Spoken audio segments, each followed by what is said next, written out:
चीन मालदीव को बुलाया, आओ आओ आओ मालदीव, हम तुमको चाउमीन खिलाता है, दाल भात क्या खाता है, पट्टी चोखा मत खाओ, आओ हम तुमको चाउमीन खिलाते। चाउमीन खूब लंबा लंबा होता है, कीड़ा गोजर की तरह होता है, तुम्हारा दाल भात से पेट नहीं भरेगा, आओ चाउमीन खिलाता है।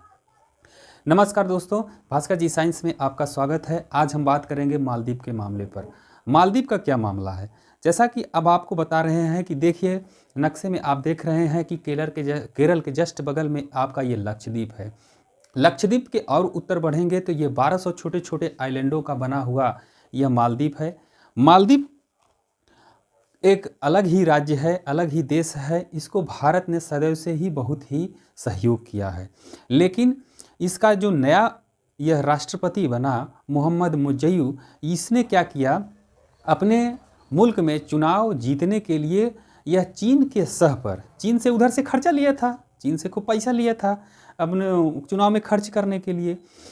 यह चुनाव में जीतने के लिए उसने क्या किया कि हमारे मुल्क में भारत के आज 75 सैनिक है, कल 7500 होंगे, परसों 75,000 होंगे। इस प्रकार से हम गुलाम हो सकते हैं, हमारे ऊपर भारत कब्जा कर सकता है।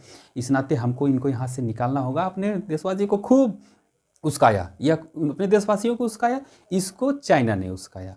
तो यह इलेक्शन जीत भी गया। इलेक्शन जीतने के बाद में मालदीव का जो नियम था, जो कोई भी वहाँ का इलेक्शन जीतता था तो सबसे पहले सलामी ठोकने हिंदुस्तान आता था, लेकिन यह नहीं आया। यह कहाँ चला गया, यह तुर्की चला गया, तो यह नहीं आया। यह अब देख लीजिए मामला क्या है। मामला यह है कि यह चीन से सहयोग लेने लगा, चीन इसको साथ देने लगा, यह अपने देशवासियों को साथ देने लगा।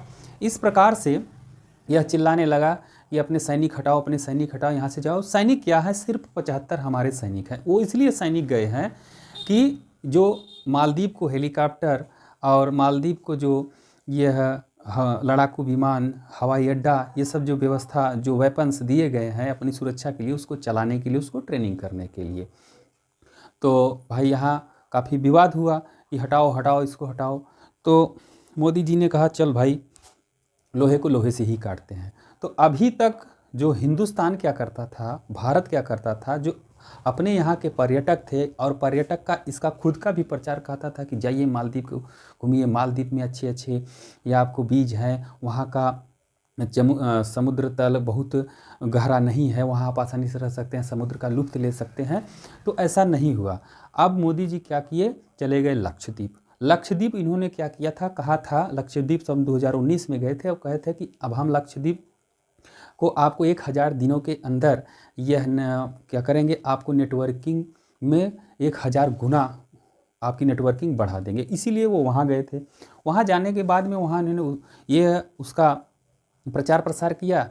फिर इसके बाद में और भी परियोजनाओं का उन्होंने घोषणा किया। इसके बाद में वो खुद, देखिए आप चित्र में खुद देख सकते हैं कि वो खुद क्या किए, लक्षद्वीप कर गए, उन आइलैंडों पर गए और खूब बढ़िया बढ़िया उन्होंने फ़ोटो खिंचवाया और कहा कि आप कहीं भी जाने से पहले एक बार हमारे लक्षद्वीप में आइए, यहाँ की खूबसूरती कहीं से कम नहीं है।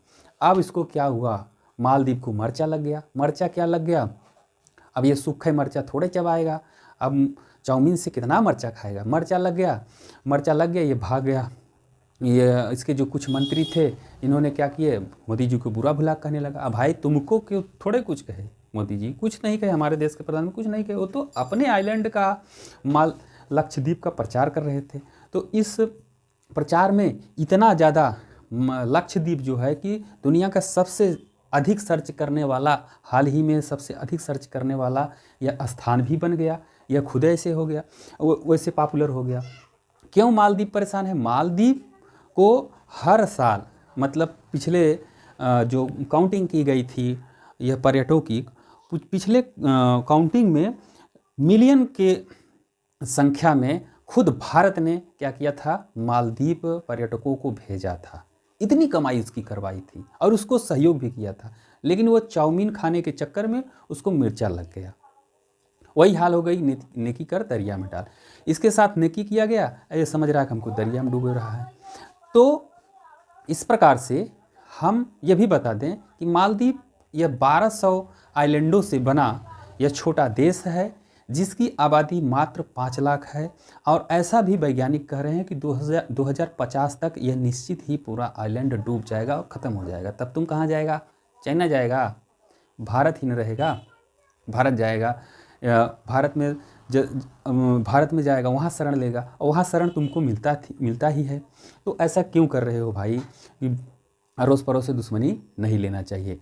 इस प्रकार से मालदीव से भारत को क्या खतरा है और भारत को मालदीव से क्या खतरा है, यह झगड़ा और कहाँ से उत्पन्न हुआ, इससे क्या हानि और क्या लाभ हो सकता है, इसके बारे में हम नेक्स्ट देखेंगे मालदीव मामला 2।